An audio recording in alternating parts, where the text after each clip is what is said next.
ఇది నాని గారి భాషలో చెప్పాలంటే కరోనా వ్యాధి అమ్మ మొగుడు స్థాయికి ఆంధ్రాలో చేరిందని చెప్పి ప్రపంచంలో ఇప్పుడు ఆంధ్ర రాష్ట్రంలో ఎట్లా జరిగిందో అదే విధంగా కొన్ని పరిణామాలు జరిగినాయి. ఫస్ట్ ఇరాన్ లో హెల్త్ మినిస్టర్ మా దేశంలో ఏ సమస్య లేదు అని చెప్పి చెప్పడం జరిగింది. మళ్ళీ నెక్స్ట్ రోజుకే ఆయనకి కరోనా సోకి ఆయన క్వారంటైన్ లో పోయి మేము తప్పు చేసినాము అని చెప్పి ఆయన చెప్పడం జరిగింది. అదే విధంగా ఇటాలియన్ ప్రైమ్ మినిస్టర్ మా దేశంలో మాకే సమస్య లేదు అని చెప్పి ఆయన చెప్పినాడు. ఇప్పుడు ఇటలీలో జరిగే పరిస్థితులకి ఇంకా మానవుడు ఏం చేయలేడు, ఒక దేవుడే దీన్ని కాపాడాలా అని చెప్పి ఆయన చెప్పడం జరిగింది. మన అమెరికాలో ట్రంప్ చూసినాం, ట్రంప్ మా దేశానికి పెద్ద ఎఫెక్ట్ కాదు అని చెప్పి మాట్లాడినాడు.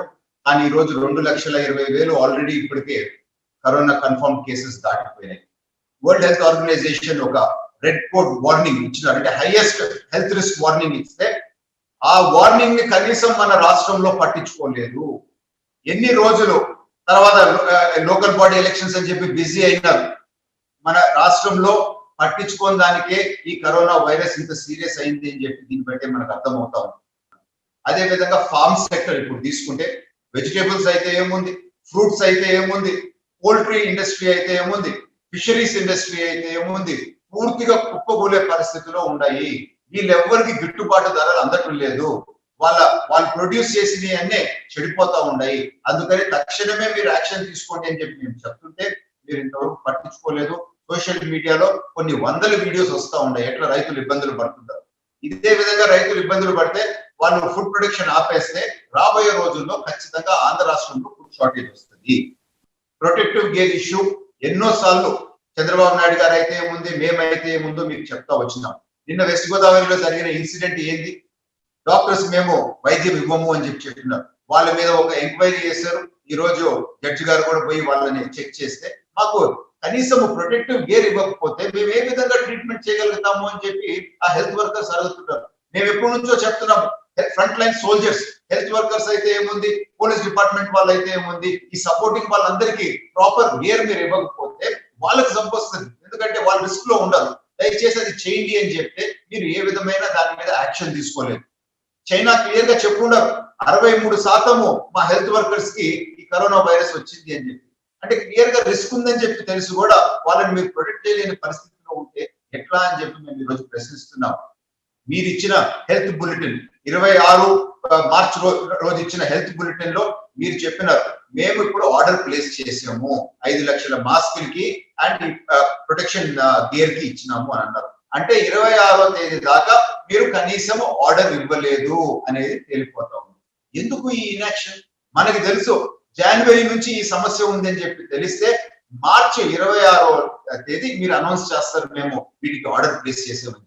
అంటే దాదాపు 3 నెలలు ఏమి యాక్షన్ తీసుకోకుండా ఈ ప్రభుత్వం నిద్రపోయినట్టు కాదా అని చెప్పి నేను ప్రశ్నిస్తున్నాను. అదే విధంగా మీరు ఇచ్చిన రిపోర్ట్, మళ్ళీ ఇంకొక రోజు ఇచ్చిన రిపోర్ట్ లో 26వ తేదీ ఇచ్చిన రిపోర్ట్ లో 4 స్టేట్ కరోనా హాస్పిటల్స్ ఉన్నాయి. మేము ఇంటెన్సివ్ కేర్ బెడ్స్ 2,680 దాకా మేము తీసుకోపోవాలా అనుకుంటున్నాము అని చెప్పి మీరు చెప్పినారు. అంటే మీ టార్గెట్ ఎందుకు చెప్పినారు? అదే విధంగా వెంటిలేటర్స్ కూడా 330కి తీసుకోపోవాలనుకుంటున్నాం. ఇప్పుడు మీరు ఈ టార్గెట్ రీచ్ అయినా అనుకుందాం, అంటే ఇప్పుడు ఉండేది ఏ 1/3 1/4 ఉండుండొచ్చేమో అని గెస్ చేస్తున్నాము. ఆ టార్గెట్ రీచ్ అయినా ఇప్పుడు ఈ వ్యాధి సీరియస్ అయిపోతే 330 వెంటిలేటర్స్ టార్గెట్ మీరు రీచ్ అయితే ప్రజల్ని కాపాడే పరిస్థితి ఉందా అని చెప్పి నేను సూటిగా ప్రశ్నిస్తున్నాను. అందుకనే ప్రివెన్షన్, అందుకనే జాగ్రత్తలు పడండి అని చెప్పి 10 రోజుల నుంచి మేము కంటిన్యూస్ గా మీకు చెప్తున్నాము. కానీ ఈ ప్రభుత్వంలో ఉండే వాళ్ళు సీరియస్ గా తీసుకోవడం లేదని. అదే ఈ జమాత్ పోయిన వాళ్ళు, ఢిల్లీకి పోయిన వాళ్ళు 15 నుంచి 17వ తేదీ దాకా పోయినారు. వాళ్ళు వెనక్కి ఎప్పుడు వచ్చినారు? 17 నుంచి 20వ తేదీ లోపల వెనక్కి వచ్చేసారు. మీరు చేసిన సర్వే 20 తర్వాత అయినప్పుడు ఎందుకు ఈ సర్వే నిజమైన సర్వేగా మీరు చేస్తుంటే ఎందుకు ఈ డీటెయిల్స్ ఏమి తెలవలేదు? ఈ 1000 మంది పోయిన డీటెయిల్స్ మీకు ఒక్కరికి కూడా ఒక్క ఊర్లో కూడా మీ వాలంటీర్ కనుక్కోలేకపోయినారా? అంటే మీరు సర్వే చేయకుండానే అనౌన్స్మెంట్ ఇచ్చినారు అని దీన్ని బట్టి అర్థమవుతా ఉంది. ఆ జమాత్ పోయి వచ్చిన ఢిల్లీ వాళ్ళ టెస్టులు కూడా మీరు చూస్తే 758 మంది టెస్ట్ చేసినామని చెప్పి ఈ రోజు రిపోర్ట్ లో మీరు రాసినారు. 758 మందికి మీరు టెస్ట్ చేస్తుంటే వాళ్ళు ఇంటికి పోయిన వాళ్ళు, వాళ్ళ భార్య, 2 పిల్లలు, కనీసం 3 మందితో కాంటాక్ట్ లోకి వచ్చినారు అని అనుకుంటే మళ్ళా 2277 మంది కన్నా మీరు అడిషనల్ టెస్ట్ చేయాలి. కానీ మీరు చేసింది ఎందరికి?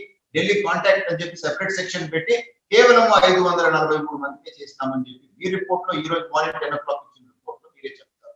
అంటే ఎంత చేయాలో దానికి 1/5 కూడా మీరు చేయలేదు. మీరు అసలు ప్రికాషన్స్ తీసుకోవటం లేదు అని చెప్పి దీన్ని బట్టి అర్థమవుతా ఉంది. ఇప్పటికన్నా వైసీపీలో ఉండే నాయకులు అయితే ఏముంది, మీరు ఇటువంటి లూజ్ కామెంట్స్ లూజ్ స్టేట్మెంట్స్ ఇవ్వద్దు. ఇది చాలా సీరియస్ వ్యాధి. మన దగ్గర ఈ వ్యాధిని ట్యాకిల్ చేసే సపోర్టింగ్ మెడికల్ ఎక్విప్మెంట్ లేదు. అందుకని ఈ వ్యాధి రాకుండానే మన ప్రజల్ని మనం ప్రొటెక్ట్ చేసుకోవాలి.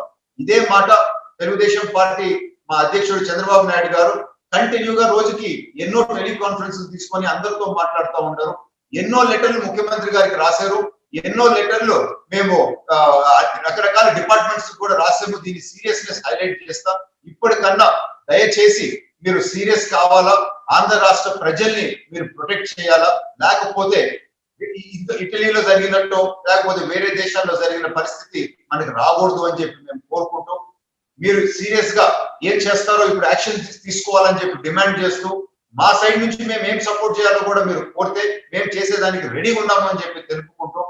వాస్తవాలు ప్రజలకి తెలపండి, టెస్ట్లు ఎక్కువ చేయండి, ప్రికాషన్స్ తీసుకోండి, మన ఫ్రంట్ లైన్ సోల్జర్స్ ని ప్రొటెక్ట్ చేయండి, వాళ్ళకి కిట్స్ ఇవ్వండి అని చెప్పి తెలుగుదేశం పార్టీ తరఫున మేము డిమాండ్ చేస్తూ